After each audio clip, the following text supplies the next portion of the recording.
So like, I totally want to read more books this year. It's just that I'm so busy all the time. Oh cool, Jeremy's having a party tonight.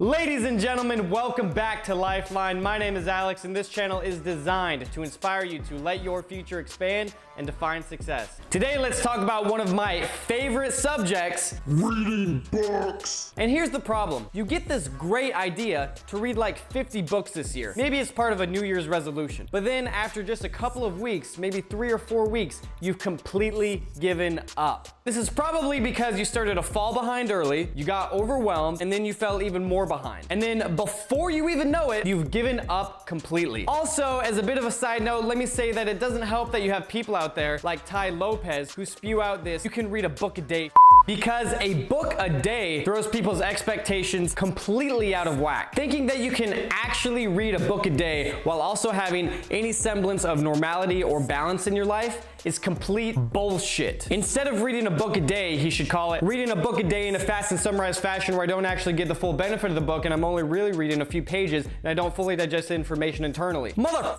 son of a it makes me so angry.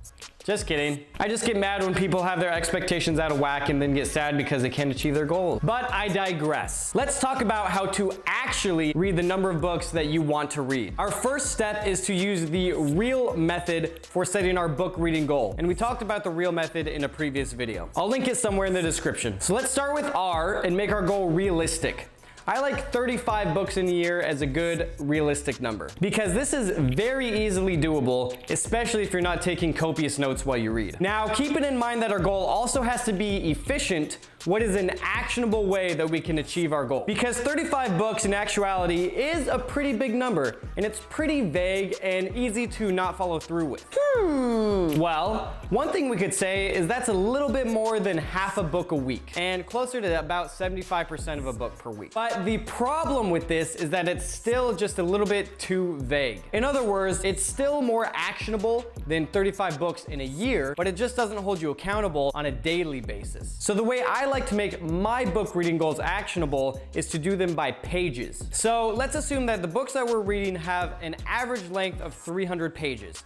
Now 300 pages by 35 books, that's 10,500 pages. Broken down by day, that's about 28 pages per day. Okay, got it. Now let's make sure that we plan our goal for the long term because we know that doing anything every single day is extremely hard. So we're going to already vaguely plan for missing reading some days here and there. And this means that we need to up our reading goal per day to about 30 to 40 pages per day. Call it 35. Again, we've increased our goal to automatically account for missing some days. And after going through this process, we have a clear and actionable goal that we can track and check off whether or not we've completed each day.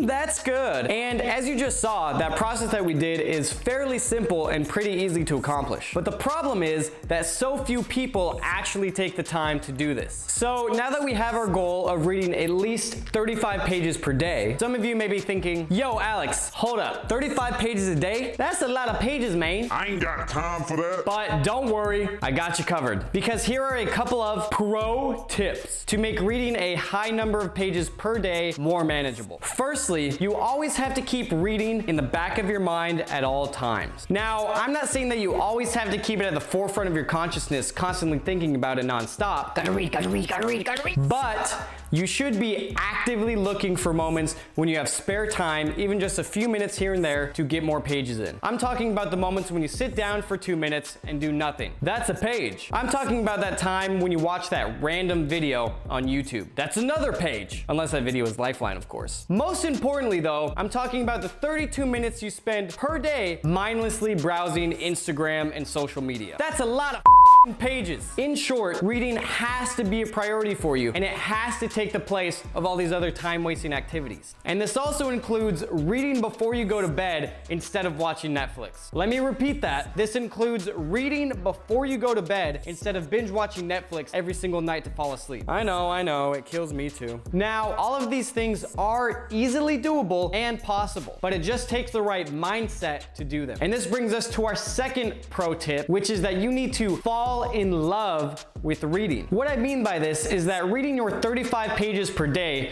shouldn't be a chore and it shouldn't be work. Rather, it should be something that excites you, something that you're happy to do. And when you don't read your 35 pages per day, you should feel a little bit sad inside. Not because you didn't achieve your goal, but simply because you didn't get to have the fun that you wanted to have. It's the same exact feeling when a new awesome movie comes out, but you don't get to see it. It's kind of like, oh man, that's disappointing. You should have that exact same feeling when you don't get to read the number of pages that you want to read per day.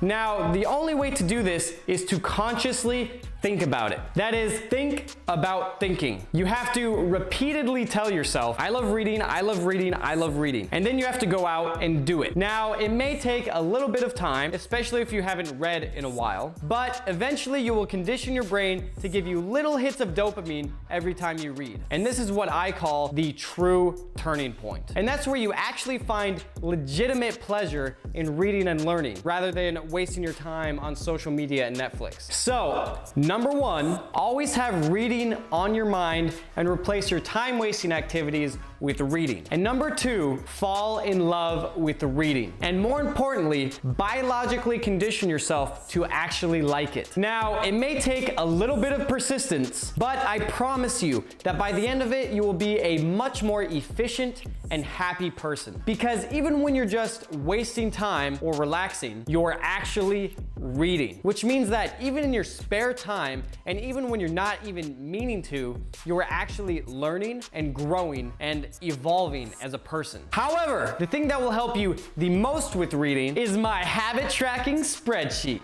It's actually the spreadsheet that you saw earlier in this video as a demonstration. It's completely free and the link to download is in the description below.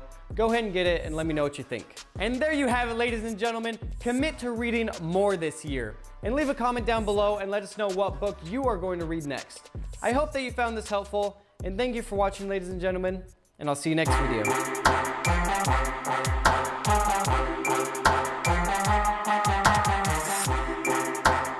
Oh my God, Alex was totally right. I actually really love reading. I think I'm gonna do this every single day now. There's nothing. Oh, hey, Jeremy.